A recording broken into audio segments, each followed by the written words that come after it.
ಇವತ್ತು ಅಂತಾರಾಷ್ಟ್ರೀಯ ಮಹಿಳಾ ದಿನಾಚರಣೆ ಅದ್ದೂರಿಯ ಕಾರ್ಯಕ್ರಮ ಬಂದಿದೆ ಮೂಡ್ಬಂದಿದೆ. ಅವೆಲ್ಲ ನೋಡಿ ಖುಷಿ ಪಟ್ಟಿದ್ದೀರಾ? ತಮ್ಮ ಅನಿಸಿಕೆ ಅಭಿಪ್ರಾಯ ತಗೊಳ್ಳಿ ಸರ್. ನಾವು ಬೀದರ್ನಿಂದ ಬಂದಿರತಕ್ಕಂತ ಇಲ್ಲಿಯ ಕರ್ನಾಟಕ ವಚನ ಸಾಹಿತ್ಯ ಪರಿಷತ್ತಿನ ಜಿಲ್ಲಾ ಘಟಕ ಬೀದರ್ ಕೋಶಾಧ್ಯಕ್ಷರಾಗಿರ್ತಕ್ಕಂಥ ನಾನು ಉಮಾಕಾಂತ್ ಮೀಸೆ. ನಾನು ಈ ಸಮಾವೇಶಕ್ಕೆ ಅಂತಾರಾಷ್ಟ್ರೀಯ ಸಮಾವೇಶದಲ್ಲಿ ಅಷ್ಟೇ ಅಲ್ಲ, ಮಹಿಳಾ ಇಲ್ಲಿ ಒಂದು ಸಮ್ಮೇಳನವನ್ನು ಕೂಡ ಆಯೋಜನೆ ಮಾಡಲಾಗಿದೆ. ಆದರೆ ಇದರಲ್ಲಿ ಅನೇಕ ರೀತಿಯ ಇವತ್ತು ನಮ್ಮ ಕರ್ನಾಟಕ ವಚನ ಸಾಹಿತ್ಯ ಪರಿಷತ್ತಿನ ರಾಜ್ಯಾಧ್ಯಕ್ಷರಾಗಿರ್ತಕ್ಕಂಥ ಶರಣ ಎಂ.ವಿ. ತ್ಯಾಗರಾಜ ಅವರು ಇವತ್ತು ಈ ಒಂದು ಆಯೋಜನೆಯನ್ನ ಇವತ್ತು ಇಲ್ಲಿ ಬೆಂಗಳೂರಿನಲ್ಲಿ ಆಯೋಜನೆ ಮಾಡಿದ್ದು ಬಹಳ ತುಂಬಾ ಸಂತೋಷ ವಿಷಯವಾಗಿದೆ. ಇದರಲ್ಲಿ ಅನೇಕ ಪ್ರಶಸ್ತಿಗಳನ್ನು, ಅಕ್ಕಮಹಾದೇವಿ ಪ್ರಶಸ್ತಿಗಳನ್ನು ಕೊಟ್ಟಿದ್ದಾರೆ, ಆಮೇಲೆ ಸಾವಿತ್ರಿಬಾಯಿ ಫೂಲೆ ಪ್ರಶಸ್ತಿಯನ್ನು ಕೊಟ್ಟಿದ್ದಾರೆ, ಹಾಗೆ ಅಮ್ಮ ಪ್ರಶಸ್ತಿಯನ್ನು ಕೊಟ್ಟಿದ್ದಾರೆ. ಹೀಗೆ ಅನೇಕ ಪ್ರಶಸ್ತಿಗಳನ್ನು ಕೂಡ ಈ ಸಂದರ್ಭದಲ್ಲಿ ಕೊಟ್ಟಿದ್ದಾರೆ. ಆದ್ರೆ ಕರ್ನಾಟಕ ವಚನ ಸಾಹಿತ್ಯ ಪರಿಷತ್ ಮಾಡುವಂತ ಕೆಲಸ ರಾಜ್ಯಾದ್ಯಂತ ಮಾಡುವಂತ ಕೆಲಸ ಆಗ್ತಕ್ಕಂತ ಇದೆ. ಇವತ್ತು ಶರಣರ ನಾಡಿನಲ್ಲಿಯೇ ಕೇವಲ ವಚನ ಸಾಹಿತ್ಯದ ಬೆಳಕನ್ನು ತಿಳಿಸುವ ಮುಖಾಂತರವಾಗಿ ರಾಜ್ಯದ ಒಂದು ಇರ್ತಕ್ಕಂಥ ಕೇಂದ್ರದಲ್ಲಿ ಕೂಡ ಬೆಂಗಳೂರಿನಲ್ಲಿ ಇರ್ತಕ್ಕಂಥ ಕಾರ್ಯಕ್ರಮವನ್ನ ಅದ್ದೂರಿಯಿಂದ ನಡೆದಿದೆ. ಮತ್ತು ಅನೇಕ ರಾಜ್ಯದ ಅನೇಕ ಜಿಲ್ಲೆಗಳಿಂದ ಬಂದಿರತಕ್ಕಂಥ ಪದಾಧಿಕಾರಿಗಳಾಗಲಿ ಅನೇಕ ಪ್ರತಿನಿಧಿಗಳು ಕೂಡ ಇದರಲ್ಲಿ ಭಾಗವಹಿಸಿದ್ದಾರೆ. ಯಾಕಂದ್ರೆ ಕರ್ನಾಟಕ ಇವತ್ತು ವಚನ ಸಾಹಿತ್ಯ ಅನ್ನುವಂತ ರೀತಿಯ ಬಸವಾದಿ ಶರಣರ ಚಿಂತನೆಗಳನ್ನ ಕೇವಲ ರಾಜ್ಯ ಇಲ್ಲದೆ ರಾಷ್ಟ್ರ ಅಂತಾರಾಷ್ಟ್ರೀಯ ಮಟ್ಟದಲ್ಲಿ ಮುಟ್ಟುವಂತ ಕಾರ್ಯಕ್ರಮ ಆಗ್ತಾ ಇದೆ.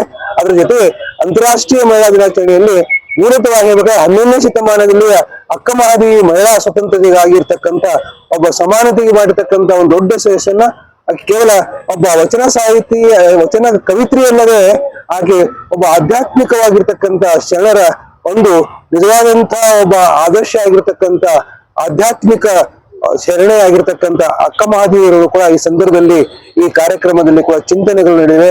ಹಾಗೆ ಶರಣರ ಚಿಂತನೆಗಳು ನಡೆದಿವೆ.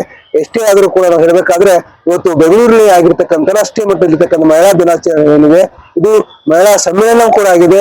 ಈ ಮಹಿಳಾ ಸಮ್ಮೇಳನ ಅಧ್ಯಕ್ಷರಾಗಿ ಬೀದರಿನ ಶ್ರೇಷ್ಠ ಒಬ್ಬ ಸಮಾಜಮುಖಿ ಆಗಿರ್ತಕ್ಕಂಥ ಸೇವೆ ಮಾಡತಕ್ಕಂಥ ಗುರಮ್ಮ ಸಿದ್ದಾರೆಡ್ಡಿ ಅವರು ಸಮ್ಮೇಳನ ಅಧ್ಯಕ್ಷರಾಗಿರ್ತಕ್ಕಂಥರಾಗಿದ್ದಾರೆ. ಈ ರೀತಿಯಲ್ಲಿ ಇವತ್ತು ಕಾರ್ಯಕ್ರಮ ಬಹಳ ಅದ್ದೂರಿಯಾಗಿದೆ ಮತ್ತು ಎಲ್ಲರಿಗೂ ಕೂಡ ಅನೇಕ ಪ್ರಸಾರ ವ್ಯವಸ್ಥೆಯನ್ನು ಮಾಡಿದ್ದಾರೆ. ಅದಕ್ಕೋಸ್ಕರವಾಗಿ ನಾನು ಈ ಮೂಲಕವಾಗಿ ವಚನ ಸಾಹಿತ್ಯ ಇನ್ನೂ ಕೂಡ ಎಲ್ಲೆಡೆ ಬೆಳಕು ಚೆಲ್ಲಬೇಕು ಅನ್ನುವಂಥ ಮಾತನ್ನು ಹೇಳಿ ಇದನ್ನು ಇಂದಿನ ಈ ಅಂತಾರಾಷ್ಟ್ರೀಯ ಮಟ್ಟದ ಸಮಾವೇಶವು ಬಹಳ ಯಶಸ್ವಿಯಾಗಿ ಅದ್ಭುತವಾಗಿ ಆಗಿದೆ ಅಂತ ಈ ಮೂಲಕ ನಾನು ಎನ್ನಿಸ್ಕೊಳ್ತೇನೆ. ಸರ್, ಇನ್ನೊಂದೇ ಒಂದು ವಿಷಯ ಸರ್, ಈಗಿನ ಕಾಲದ ಹೆಣ್ಮಕ್ಳು ಗಂಡ್ಮಕ್ಳು ನಾವು ಯಂಗ್ಸ್ಟರ್ಸ್ ಅಂತಾರೆ, ಯುವತಿಯರು ಅಂತಾರೆ, ಎಲ್ಲೆಲ್ಲೋ ಹೋಗ್ತಾರೆ ಸರ್ ಅಡ್ಡದಾರಿಗೆ. ಇಂಥ ವಚನ ಸಾಹಿತ್ಯ ನೋಡ್ರೆ, ಕಾರ್ಯಕ್ರಮ ನೋಡ್ರೆ ಅವ್ರ ಭವಿಷ್ಯನೂ ಚೆನ್ನಾಗಿರುತ್ತೆ. ತುಂಬಾ ದೊಡ್ಡ ದೊಡ್ಡ ಗ್ರಂಥನೂ ಓದಬೇಕಾಗಿಲ್ಲ. ನೀವು ದೊಡ್ಡವರಿದ್ದೀರಾ, ಅವ್ರಿಗೊಂದು ಕಿವಿ ಮಾತಾಡಿ ಸರ್. ನಿಜವಾಗಿ ಇವತ್ತಿನ ಅಂತಾರಾಷ್ಟ್ರೀಯ ಮಟ್ಟದಲ್ಲಿರ್ತಕ್ಕಂಥ ಮಹಿಳಾ ಸಮಾವೇಶ ನಡುವೆ ಕೇವಲ ಪುಸ್ತಕ ಕೃತಿಗಳು ಓದುವುದಕ್ಕಿಂತಲೂ ಇಂಥ ಸಮಾವೇಶದಲ್ಲಿ ಭಾಗವಹಿಸುವುದರ ಮುಖಾಂತರವಾಗಿ ನಮ್ಮ ಮನ ಭಾವಗಳು ಕೂಡ ಬದಲಾವಣೆ ಆಗ್ತವೆ, ಪರಿವರ್ತನೆ ಆಗುತ್ತೆ.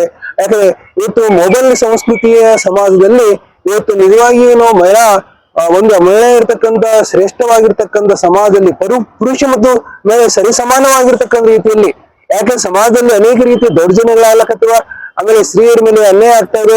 ಅದನ್ನು ತಡೆಗಟ್ಟಬೇಕಾದಕ್ಕಂತ ಕೆಲಸವನ್ನ ಇವತ್ತು ಈ ಸಮಾವೇಶದಿಂದ ಮಾತ್ರ ಸಾಧ್ಯ ಇದೆ. ಈ ಸಮಾವೇಶದ ಸಂದೇಶಗಳು ಹೆಣ್ಣು ಮಕ್ಕಳಲ್ಲಿ ಪುರುಷರಿಗೆ ಸಮಾಜಕ್ಕೆ ಮುಟ್ಟುವಂತ ಕೆಲಸ ಆಗ್ತದೆ ಅಂತ ಈ ಸಮಾವೇಶದಿಂದ ನಾನು ಈ ಹೇಳ್ತಕ್ಕಂಥ ತಮ್ಮ ವಿಚಾರಗಳನ್ನು ವ್ಯಕ್ತಪಡಿಸ್ತೇನೆ. ಸರ್, ನಿಮ್ಮ ಹೆಸರು ಪರಿಚಯ ಮಾಡ್ಕೊಳ್ಳಿ. ನಾನು ಉಮಾಕಾಂತ್ ಮೀಸೆ ಇದ್ದೀನಿ. ನಾನು ಬೀದರ್ ಜಿಲ್ಲೆಯ ಕರ್ನಾಟಕ ವಚನ ಸಾಹಿತ್ಯ ಪರಿಷತ್ತಿನ ಜಿಲ್ಲಾ ಕೋಶಾಧ್ಯಕ್ಷನಾಗಿ ಸೇವೆ ಸಲ್ಲಿಸ್ತಾ ಇದ್ದೀನಿ. ಇವತ್ತು ಪ್ರತಿಷ್ಠಿತ ಪ್ರಶಸ್ತಿ ತಗೊಂಡಿದ್ದೀರಾ, ಬಂದವರೆಲ್ಲ ಬಹಳ ಖುಷಿ ಪಟ್ಟಿದ್ದಾರೆ. ತಾವ್ ಹೇಳಕ್ ಇಷ್ಟಪಡ್ತೀರಾ ಮೇಡಮ್? ನನಗೆ ಸಾವಿತ್ರಿಬಾಯಿ ಫುಲೆ ಅಂತ ಪ್ರಶಸ್ತಿ ಕೊಟ್ಟಿರೋದು ನನಗೆ ಬಹಳ ಸಂತೋಷ ಆಗಿದೆ. ನಮ್ಮ ಅಕ್ಕಮಹಾದೇವಿ ಕರ್ನಾಟಕ ನಾಡಿನಲ್ಲಿ ಅಕ್ಕಮಹಾದೇವಿಯ ಬಗ್ಗೆ ಇಷ್ಟೆಲ್ಲ ಇಲ್ಲಿ ಇಷ್ಟು ಎಲ್ಲ ಪ್ರಚಾರ ಆಗ್ತಾ ಇದೆ ಅಂತ ಬಹಳ ಸಂತೋಷ ಆಗಿದೆ. ಅಷ್ಟು ಹೇಳಿ ನಾನು